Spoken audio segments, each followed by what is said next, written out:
I see on LinkedIn all the time, brands always share this data. If the influencer says they don't have it, then they're hiding something. It's like, I don't think so in my experience. Yeah. How frequent is that? Over 50% of the time, they will not give that data. Awesome. We've got Jessica Dante here on Creator Logic, who has the travel brand Love in London. Super excited to have you, Jessica. As I mentioned when I reached out, I'm like very interested in the intersection of local economy and creator economy. And obviously, like travel is global, but like you're focused on the local market being London. And so, super excited to learn more about your business. So, thanks for joining. Yeah, thanks for having me. So, for posterity, would you tell us a bit about your business as a creator? Yeah, so Love in London is basically a what I call a creator-led business. We create content for people who are coming to visit London.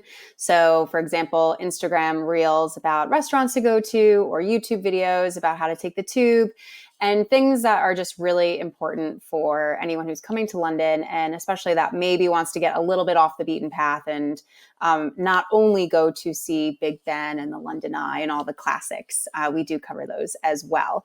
So I started Love in London basically as a story that's very familiar for other creators. I started creating YouTube videos, just kind of sat in my bedroom and then progressing to my living room, talking about general travel at first. And then I made a couple of videos about London because I had moved to London about 4 years prior. I'm originally from New York. And the London videos that I did actually performed way better than any of the general travel videos, even though I had basically no subscribers.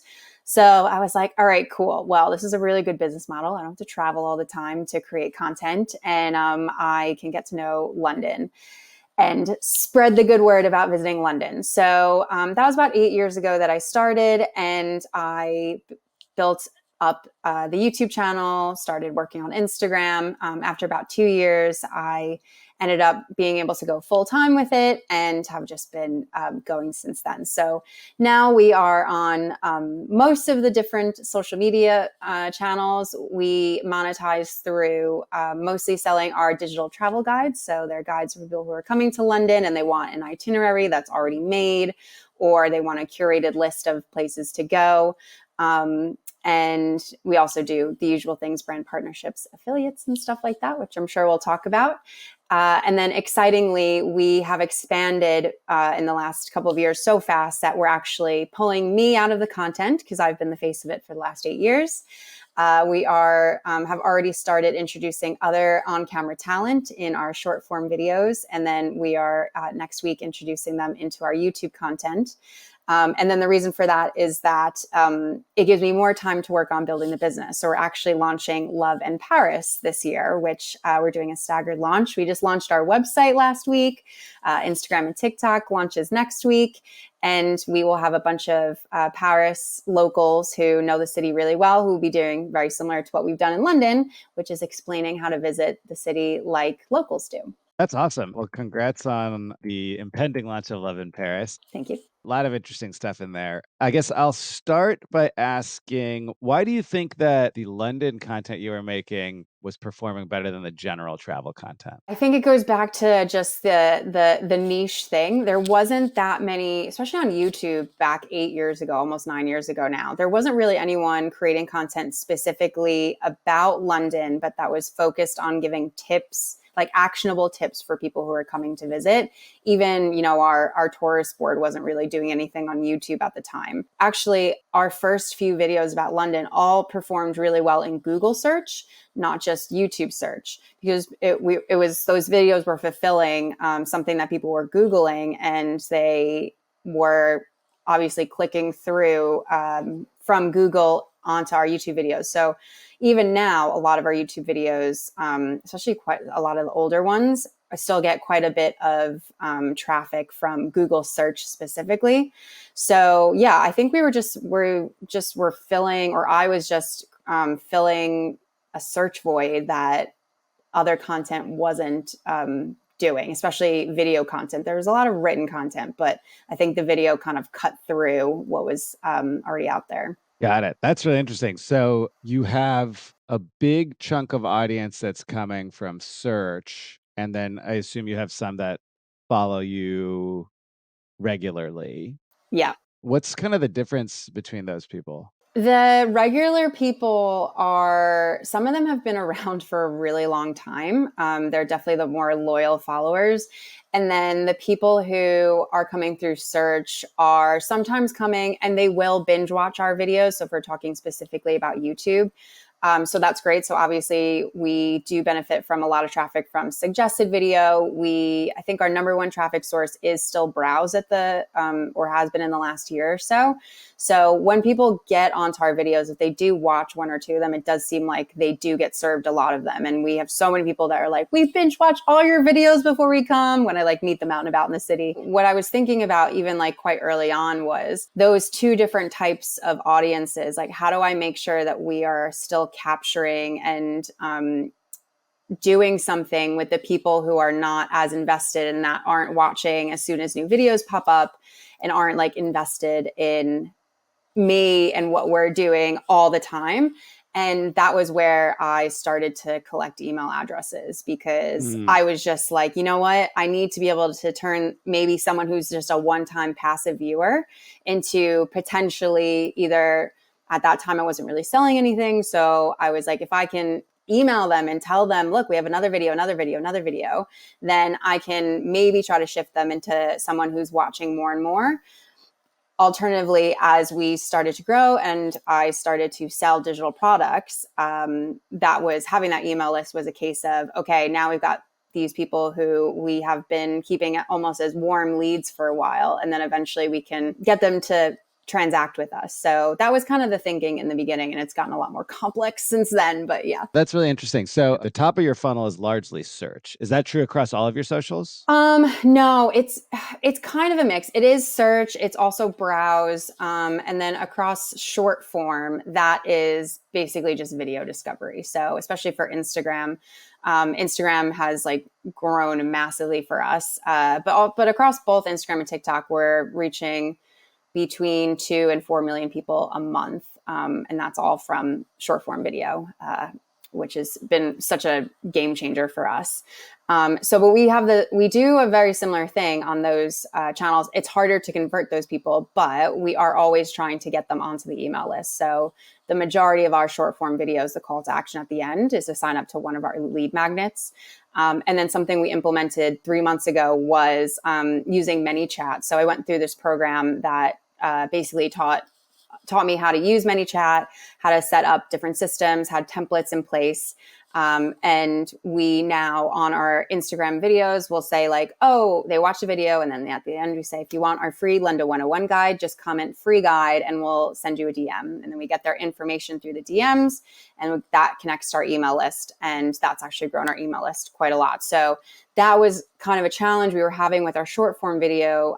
We were growing like crazy, reaching millions of people every month, but the conversion of getting people onto our email list and eventually getting them to buy was just not there. Especially in short form, they're not as they don't feel as connected, I don't think, to me and our future creators as people who watch YouTube, because obviously it's longer content. It's just done a little bit differently. Some people have been watching for a really long time, like we said. So being able to kind of bridge that gap with Instagram with this comment DM strategy has been helped us to kind of bridge that problem and fix that problem of it's just a bunch of passive viewers who are not really moving past just watching our videos, and then moving them down the funnel. Okay, so the mid funnel is lead magnet to email list. And then from the email list, you end up converting like sales. But your top of funnel comes from three different sources. So, like browse on YouTube, search on Google, and then short form, like for you feeds on Instagram and TikTok. Search also, it goes to our YouTube videos, but also our website. We get a lot of traffic from search on our website too. So we have articles of like 10 boutique hotels to book into London, or like top 10 foodie tours to do in London. And then we also have sign up to our free guides. We're always pushing the free guides. So the websites themselves are also audience sources in a way. Yes. That's interesting. So those are three very different funnel tops, if you will. How are you optimizing for all of them, or how are you prioritizing them?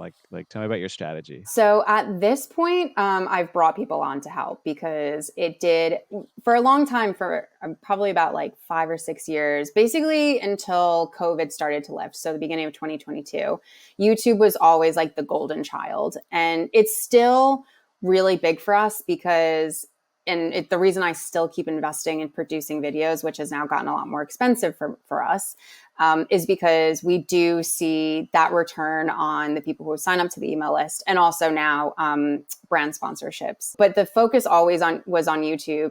And that was all I could do for a long time. And it's also what I knew the most. And then as short form videos started to get bigger and bigger, I was starting to get into it more. Then COVID hit, so I didn't really. And then once things were starting to pick up, after COVID, I was like, you know what? I really need to invest in somebody that knows these platforms better than I do. And that can be constantly looking at the trends, keeping up on things, doing the editing, telling me, do it this way, film it this way, doing all the little bits and bobs that really a specialist needs to know to be able to do all this stuff. That was honestly a huge part of it. And Sam, she's the one who runs our Instagram and TikTok. She's been one of the best investments I've ever made in the business, because she's just like, she's so on it. And she just knows all the little nuances that, as someone who is overseeing all of these different platforms, as well as all the business operations, I just can't keep up with that. So that was a huge part of it. I now also have a YouTube team. So I have a head producer. So she's handling most of the YouTube stuff now. She's responsible for click-through rates and watch time. And she runs our production team. So we have multiple shooters, multiple editors. And now she's managing our new on-camera talent. So she's doing quite a lot. But yeah, so a big part of it is I do everything basically as long as I can myself until I can find the budget. And also I'm just at the breaking point of, I don't have the time to invest in to be able to better understand this channel. So now I need to bring somebody else in who I can pay to do that. Of that. And what about the search stuff? I mean, have you invested in SEO optimization? Do you have someone doing that full time? I mean, I assume that's what the blog content is partly for, but tell me more about that. That's something that is on the list actually. So I have basic SEO knowledge. I had a lot more years ago when I was in my corporate life and also just doing everything on my own. I really read up on how all that stuff works. Now it's just me, and also my writers have basic knowledge of SEO. So we kind of put our knowledge together. That's something I definitely want to do a bit more of, though. We're doing pretty well considering that I don't have anyone specialized at the moment helping us with that. A lot of it also just comes down to, we just kind of think, we pull what people are asking us, what people are emailing us, what questions we're seeing that's popping up on Instagram, TikTok, YouTube, and also everybody who works for me, we're all travelers as well. So we think about, when I go to Paris or when I go to a city, Berlin, I know Paris like, okay, but Berlin, I don't know very well. So what questions am I asking and what am I Googling?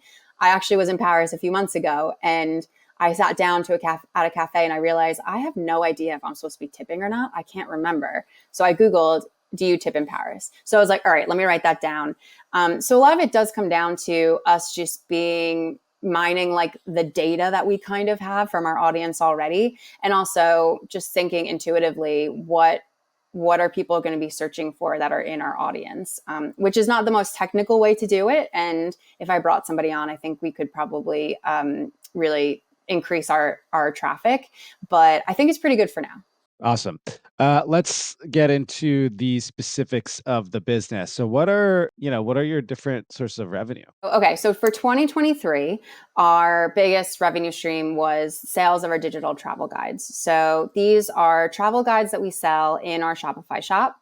And our biggest seller is our line of itineraries. So we have a 3-day, 4-day, 5-day, and 6-day itinerary. They come with a load of different things. They're also massive. And the idea is that people have a daily route that they can follow. We have tons of recommendations along it. And then they pick out which of those things they want to do. And it comes with a bunch of extra guides and stuff like that. So We have those guides and then a few different other ones. And so last year, 50% of our revenue came from sales of our Shopify shop.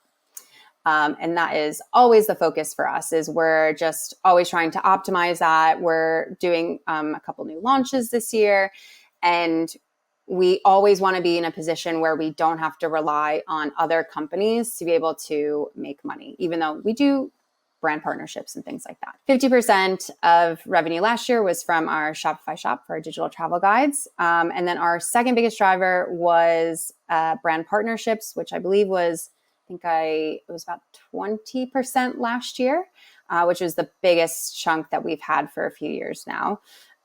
So yep, kind of standard. We work with brands in various different ways. Last year was a lot of YouTube ad integrations, which is my preferred way to work with brands.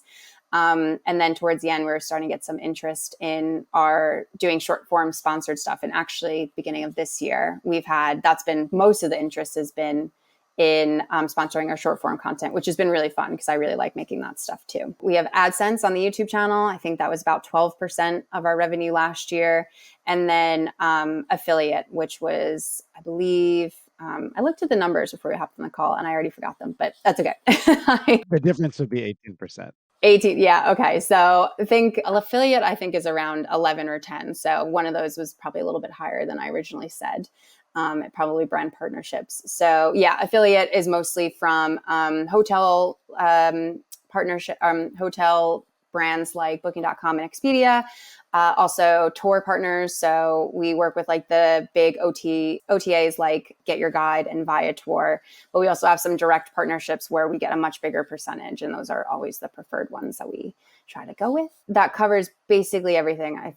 Sometimes there's little bits and bobs that are not under those, but those are the majority of the revenue streams. Cool. And can you give me a sense of like website traffic, maybe on a monthly basis, and then also like your newsletter subscriber base? Yes. So I'll start with our newsletter. At the moment, we're almost at 60,000 people on our email list. That's really boomed in the last 6 months or so. And part of that is from that comment strategy with ManyChat that we implemented with Instagram. And then I'm just going to pull up my analytics really quickly for the website so I can give you a solid number. In the last 28 days, and this is pretty standard, we usually get a bit of a increase during the summer because obviously more people are coming to London in the summer. And then things dip off December and January because it's quieter travel months. For users, 45,000 for the last 28 days. 154,000 views and 70,000 sessions. It's also an interesting point when brands come to us and are like, we want to buy one advert on your YouTube channel and try that. And we won't do that at all anymore because for us, like we see as a business that it's really hard for me to answer those questions because we have people that will watch a YouTube video, sign up to the email list, stay on the email list for 3 months. Through the email list, through our newsletters, we'll go to multiple of our articles. They might end up purchasing something and we get affiliate commission from them. They might not buy for 6 months because they're not traveling for a year, or it could be the opposite. It's all like most people need so many touch points for them to ultimately make a purchase for something. And especially in travel. And it's such a long tail thing where people are planning very far in advance. They could be in the consideration phase. They could be just for the researching phase and they're looking, but they're not buying yet. And so it really does take a lot of touch points to get people to buy, which is why sometimes when we're doing our launches, it feels like we're doing so much content. We're sending an email almost every day. We're doing an Instagram reel about the sale every day. We're doing this, we're doing that. But then we still get people afterwards who are like, I missed the sale because I didn't know about it. We're like, how did you not know about it? We talked about it 9,000 times. We sent you. I can see in your account on ConvertKit, we sent you 6 emails in the last 6 days about this. Yeah, because it is like, it's a whole ecosystem. I always say let people get into the Love in London ecosystem, and there's just so many different touch points and so many journeys that they can go through. And I'm sure that's not unique to other businesses, but Because I've always tried to work on and look at like, where is there like a specific funnel or a specific journey that's really working to get people to convert to buy one of our guides. And I mean, I'm not a data expert and we don't have like these massive crazy tools that some of these other companies do, but it really just depends. It just really depends. So yeah. That's really interesting. I mean, I imagine in part, I mean, in general, travel's tough, right? People are thinking about it at specific times. It's not something you could go out and advertise. I mean, you can go out and advertise them, but it's got to be brand based. You're not like driving immediate conversions outbound. So you really am trying to bring them inbound. Mm. And so I imagine like the top of funnel stuff for you, probably you could get someone who's not currently planning a vacation to see something fun about London and think, oh, maybe I want to go there on my next vacation. And then they sign up for the newsletter and then eventually they come in and buy something once they're ready. But that could take months or years. Oh yeah, and even if people are, they have their flights booked, that can still be, almost a year in advance. And we do have people who are like, "I'm coming in 2026," and they're already doing their planning because they're excited or whatever. And again, that's where the majority of the places where we could, for lack of a better word, extract revenue from them is still, like you said, like that's over a year down the line because you can't even book flights more than 11 months out. You can't book hotels more than 12 months out, if that even. Never mind booking a tour, that's 6 months, usually the most 6 months out. So, but then we also have the advantage of we keep showing up to them. So it's when it is time for that, they go to our website to see what food tours to look at and which hotels we recommend and things like that. So there's pros and cons. Awesome. Okay. Anything that we didn't talk about with regards to your business and how it works before we jump into kind of how you run it in your operating stack? No, I don't think so. I think something that wish that maybe I saw other creators doing is trying to build a business versus just being a creator. And I mean, listen, that works too. But for people who want to do something like really, really big and maybe want to try to avoid burnout, the more that you can bring on people to basically outsource, I think the better that the experience of building a business like this can be. I've always just been in the place where as soon as I have a bit of extra money, I want to try to bring somebody on freelance and see if that can free up more of my time so I can devote it to other things and also have somebody come on that's specialist and better at doing something than I am. So I think that's been a huge part of it for me, and also really just like working with other people. So everyone on my team is remote, but it's really nice to see team members growing and trying new things for us and making suggestions. And for me to trust them enough to kind of just run with ideas and not have to really be looking over their shoulder and everything. But it also means that it helps us grow much faster. So that's been, especially the last couple of years, it's been really fun for me. Awesome. All right. Let's jump into actually, there was one question that I had. So Love in London is a brand, it's a business, it stands alone. Now you're phasing yourself out of the content, which begs the question, like, are you thinking about it as like an asset that you might eventually sell or like a business that you might eventually sell to, a travel company and a private equity firm, one of these companies rolling up creator channels, like that kind of thing? Like, was that always the intention? Like, how are you thinking about that? I don't think it was always the intention, but for a long time, it has been the intention. Yeah. So ever since I was a kid, I've always wanted to grow a business that didn't necessarily, I never really thought about it revolving around me.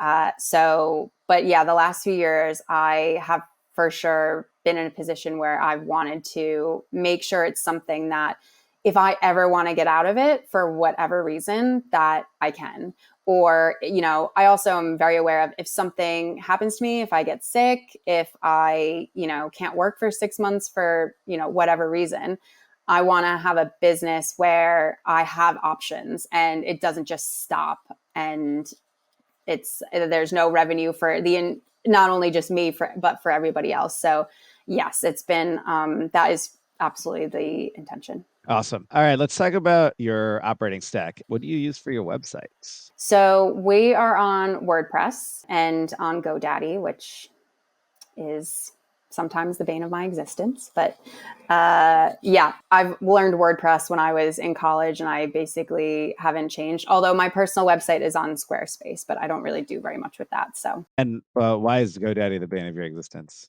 it's just the hosting. It sometimes goes down, and it's can be slow, and they sometimes can help, they sometimes can't. Yeah, we had problems for like a couple of years of the hosting just having so many problems, and we fixed it last year, and now that we launched another website, it's back up again, back to happening. So yeah, I just don't love working with them. Why haven't you switched?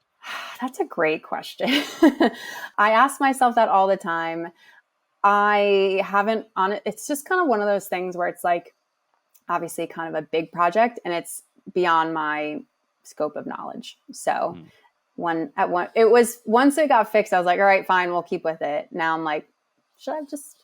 So yeah, it's on the list of things to try to figure out. Makes sense. What do you use for your email and your newsletter? So we use ConvertKit for both Love in Paris and Love in London. What made you pick ConvertKit? How has it been? We've been using ConvertKit for like 7 years, actually. If I'm honest, because I used MailChimp a little bit before I started with ConvertKit. But then when I was learning all about like the basics of email marketing and creating lead magnets and sending newsletters and things like that, I was doing so much research and watching YouTube videos and stuff. And I'm pretty sure the reason I went with ConvertKit is because I saw a free YouTube series from Pat Flynn about how to like set up and start building your email list. And then I think it was like sponsored by ConvertKit, and he was using ConvertKit throughout the whole thing. So I was like, oh, let me try that. And yeah, we've been with them ever since. Wow. So like meta creator marketing basically, right? Because like Oh yeah. Pat Flynn's kind of a meta creator, right? So Oh yeah, exactly. the influencer influenced the influencer. Exactly. So true. It works. Goes to show it works. Look, they've gotten tens of thousands of dollars out of me over the last 7 years. We're paying a lot of money now for those 60,000 subscribers. So that was a good investment on ConvertKit's part. That's awesome. What about your storefront? You mentioned Shopify, right? Yes. Yeah. So we switched to Shopify, I want to say like 3 years ago, just after COVID started to lift. And before that, we were Sendowl, which is fine if you're selling like one thing, but it wasn't really, we were having to like build our sales pages ourselves. And then the cart function wasn't very good when you have that. So I was like, you know what, let's try Shopify. And Danny, who has worked for me for like, actually 6 years now she's worked for me, but she was in charge of trying it out, getting everything set up, and she was like, yeah, it's actually fairly easy to use. We pay quite a lot for it now because we have a lot of add-ons, but like I would say 90% of the time we are super happy with it. I guess we'll get into this when we talk about the team, but is your team all like full-time employees, contractors? Like, how do you approach that? Yeah, so everyone's been contracted up until actually today. My first full-time employee is about to sign her contract for, so that's Danny, who has worked with me for the last 6 years. So she's switching to full-time, and I think we're going to probably end up switching quite a few people who are like higher up the totem pole to full-time or at least permanent in the next year or so. Contracting's been great because especially during COVID, when we were basically making no money, because it's hard to make money off of people coming to London when no one's coming to London. It was really good because I had a really tiny team then, but I just reduced everybody's hours or just cut people because I was like, I have literally no money to pay you for anything, and I have nothing for you to make. So it's been really good. And especially as we're expanding into France, the labor laws there are really tricky. So contracting, you still have to be quite careful, but to hire people full time there is there's like a lot of regulations and restrictions on it. So we're keeping everybody contracted there for a while, which will be good. But yeah, it's been contracting's been great. I think that's also just as you're like building a small business, that's really the way to go because you rarely have enough for someone to do full time anyway. So Cool. How did you, I don't know if this is maybe a very broad question, but like two questions. One is like, how did you kind of make the decision to go from having people as contractors to full-time employees?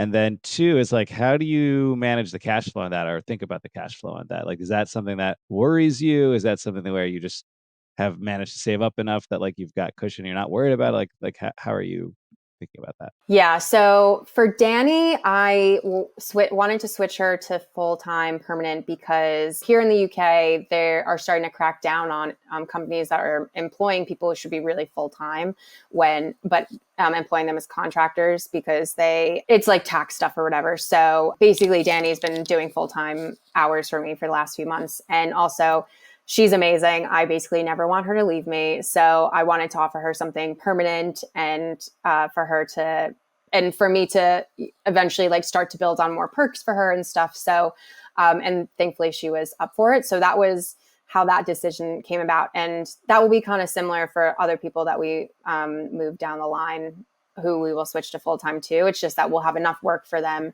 And also I kind of want to keep them a little bit closer to me and not lose them. So, and so managing cash flow is, I actually love doing this.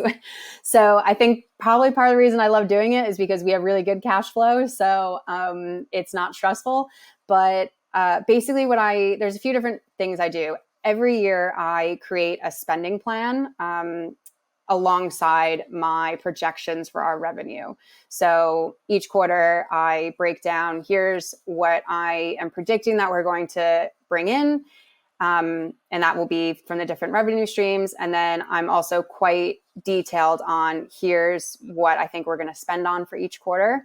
And so freelancers is part of them. And I break it down like pretty granularly of how much I'm budgeting for. So obviously then I do basically like a little P&L for my predictions, and I can see like, okay, we have this much buffer, and so that should be fine. And then we're luckily at a point where we're like super profitable. So anytime there's excess every month of cash, I put it into our different pots in our account. So I'm always filling up the freelancer pot as much as possible, especially now that we're bringing on all these people in Paris.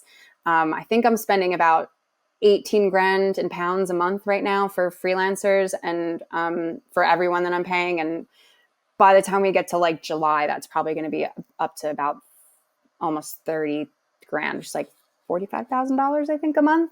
So, but I've planned for that and I knew that was happening. I've also got a couple other savings pots for if anything happens. And I just, basically sock money away. Anything that's extra gets put away.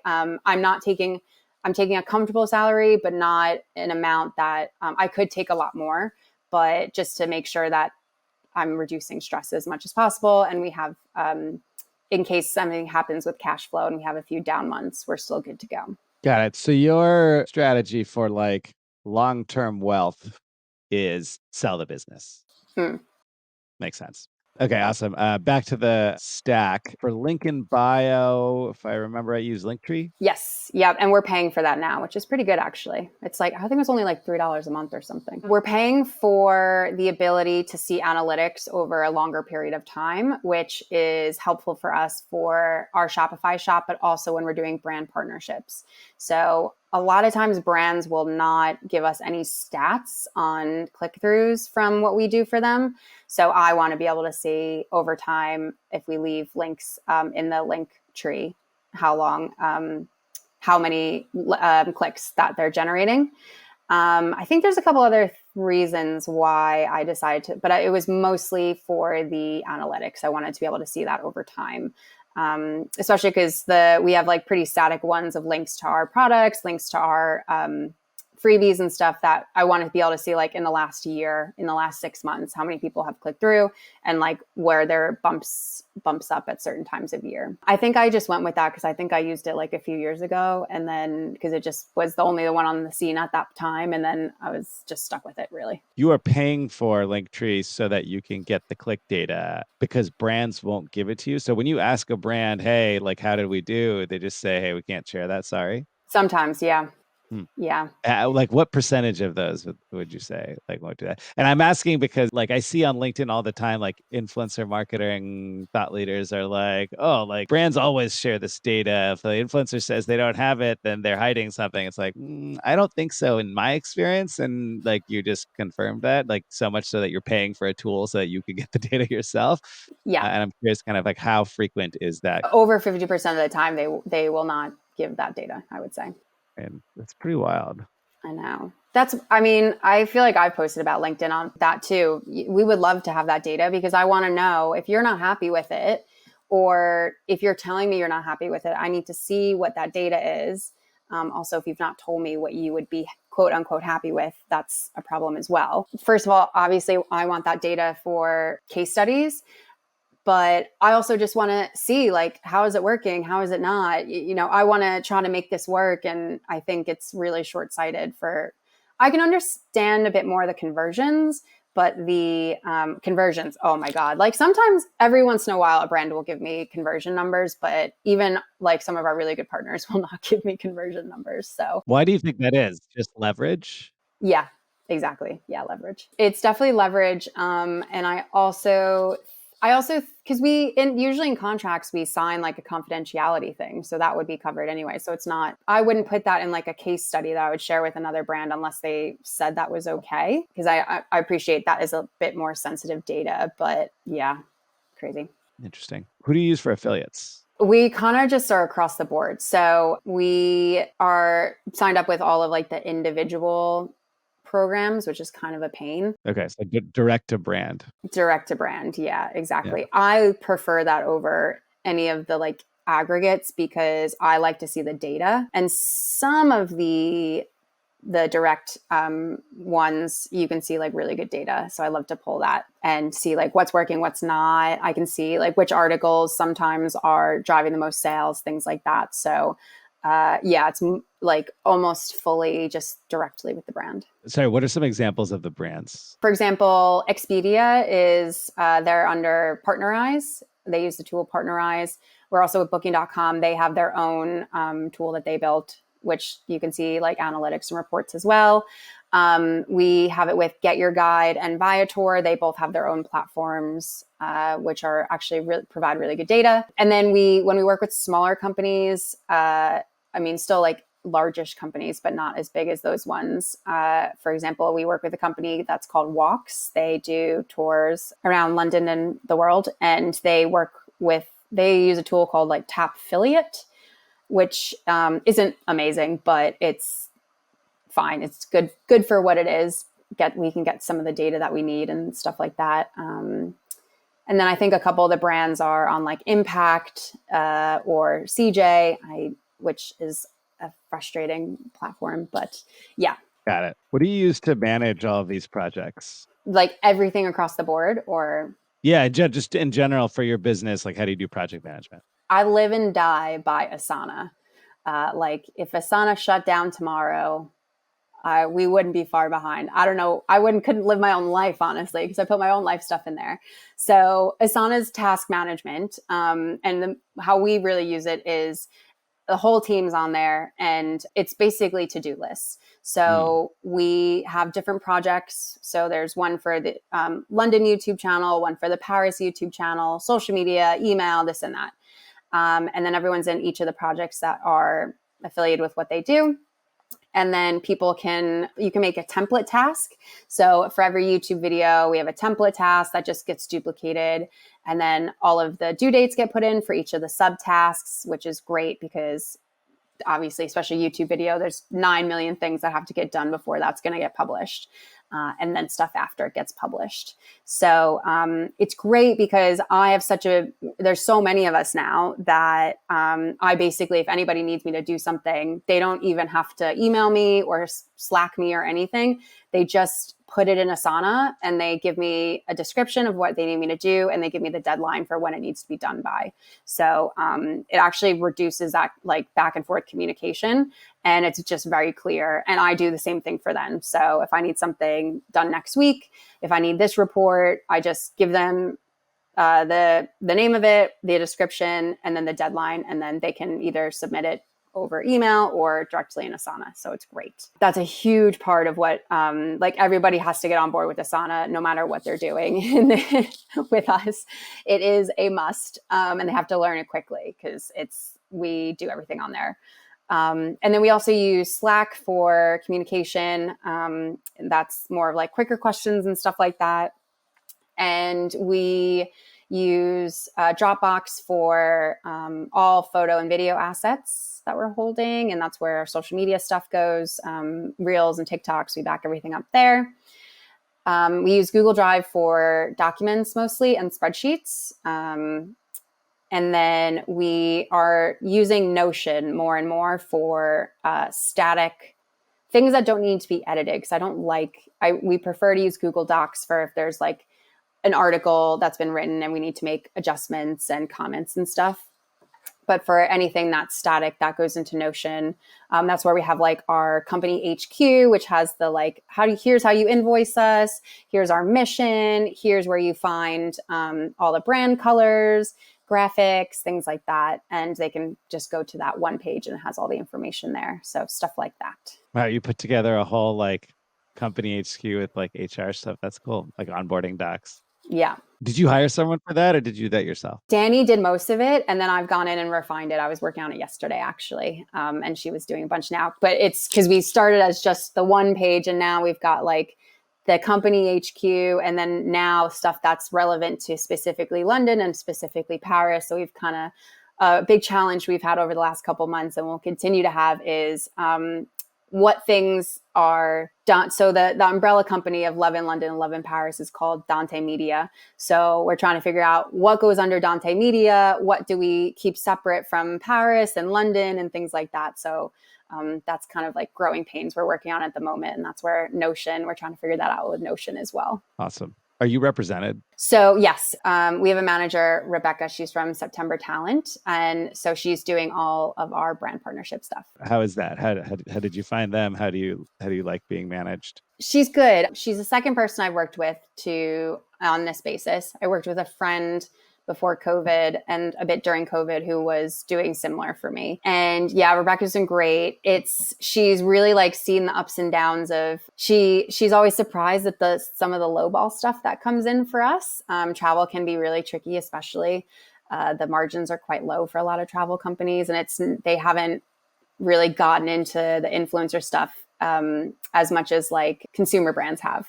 So but it's been really good. We had a really good call earlier. And the way that I found her was about a year ago. I kind of just started emailing a bunch of different agencies and talent managers and just saying like, hey, this is who we are. I'm looking for somebody to take on our brand stuff. A lot of it was, I wanted somebody that could help with like negotiating for bigger contracts for us.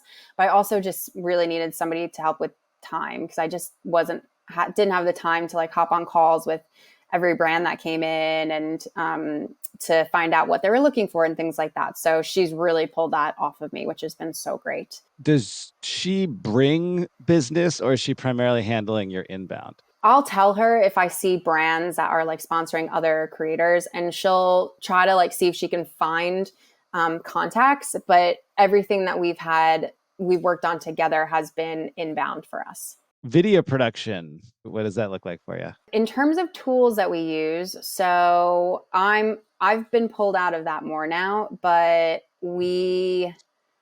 so every editor I think is using Premiere, I think. I love that I actually don't know this because it means I have actually properly pulled out of this, which was the intention. So we have our head producer who works with the shooters and our editors. All use Asana for their project management as well. So everybody's on there. They know their dates. V1s do this day. V2s do this. I know when I need to give feedback. Cambria knows when she needs to give feedback. And we have all of that moving. That's a fairly well-oiled machine at this point, thanks to Cambria, the producer. Most of the editors use Frame for doing feedback, but one of them also uses Vimeo, which I prefer Frame personally. I think it's easier to see the feedback and give it. Also, so my producer is doing a quite big project of backing up all of our assets that we've we shot over the years, and also tagging them, because we have, I think we have 3 editors now, and they're always like trying to find B-roll. And we do have that B-roll because we've shot so much stuff over the years.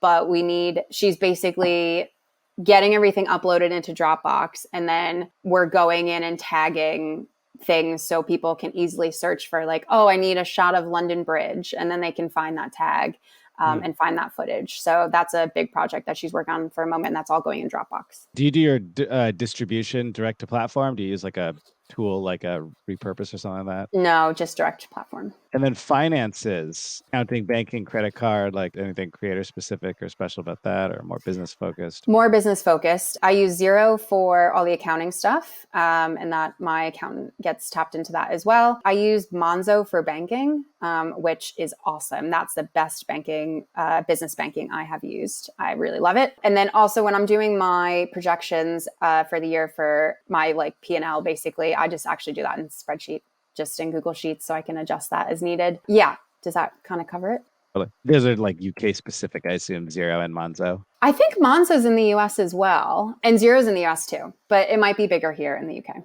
Okay. Oh, you mentioned ManyChat. Tell me about that. Yeah, so ManyChat basically is a platform where you can set up DM bots. So how we use it is on our Instagram videos, we say comment free guide, and we'll shoot you a DM to get your free guide. So people comment under the video free guide, and the bot goes in and replies to it and says, cool, we've just sent you a DM. Then the bot has sent them a DM that says, hey, like, give us your first name, give us your email, and then it's connected to ConvertKit. So it sends all that data into ConvertKit, and then we send the free guide to their email from ConvertKit. But the bot will be like, okay, cool, like, thanks, and here's this and that, blah, blah, blah. And we have that set up for 2 of our freebies. We also use it for when we do launches, because we usually have a sale. So we'll say, comment itinerary 20, and we'll send you a discount for 20% off the itinerary. And so we gather emails in the process of doing that, and also then we can continue to email them and remind them, oh, the sale's about to end, and things like that. So people use it for customer service as well. We haven't set that up yet. I think it works on LinkedIn too. It works on Facebook as well. Awesome. Any other tools or partners that you have that we didn't talk about? Oh, actually, so one that we use quite a lot is called NordPass. It's a password management system. So we have a lot of passwords, especially like quite sensitive ones now, especially for like Instagram and TikTok. And we can use NordPass where we can share each of the login details only with specific people on our team. So, and then we can pull them out as quickly as possible. We can make changes, and it also just keeps everything in one place, because we were having trouble remembering, like, what's the password for this? What's the password for that? Blah, blah, blah. And team members can add their own stuff in as well for whatever they've signed up for personally. So that's a really good one that we actually pay for that one, but it feels very, very worth it, considering we have so many emails now that we have to check in on sometimes, so many platforms. That's been really great. So that's called NordPass. Trying to think if there's anything else. Probably covered all of the big ones. All right, then I can just do this quick lightning round and let you go. Really appreciate you taking the time here. Okay, so like 2 sentences or less, maybe like an answer and like a reason why or whatever it is. What's your number one tool to save time and money? Asana.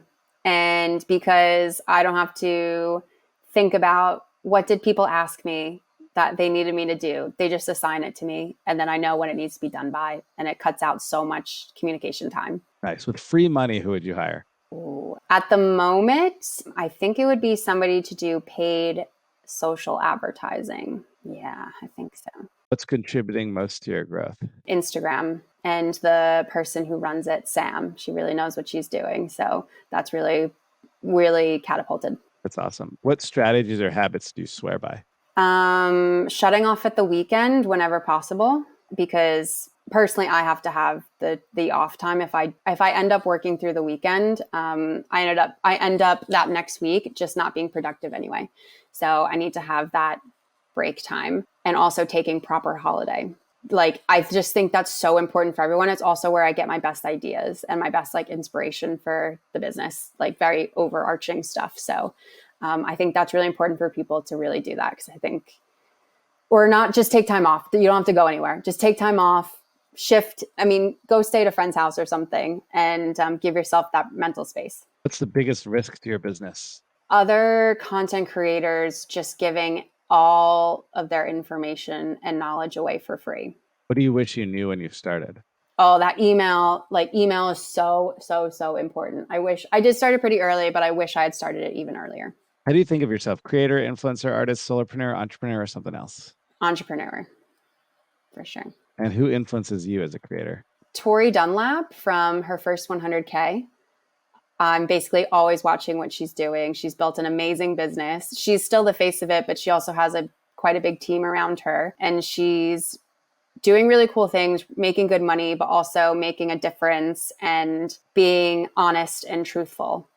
She basically, if I don't know if you're familiar with her, but her first 100K is a platform, and her social media following, she's just teaching women how to be better with money and how to invest. And yeah, she's just doing really, really cool things. I think it's a needed service. Awesome. Well, that's it. I really appreciate you taking the time and joining us, Jessica. Thanks so much. Thanks for having me. What's the one place people should go to find you or sign up? Okay, well, I'm going to actually say to go find me personally. So I'm Jess Dante on Instagram and TikTok, or I'm also Jessica Dante on LinkedIn. So that's where all the behind the scenes of everything is. And then I always obviously am sharing stuff about love in London, love in Paris, all that. So, but yeah, I love LinkedIn. I love also just kind of being creative and doing my own stuff too, and sharing behind the scenes of the business. So yeah.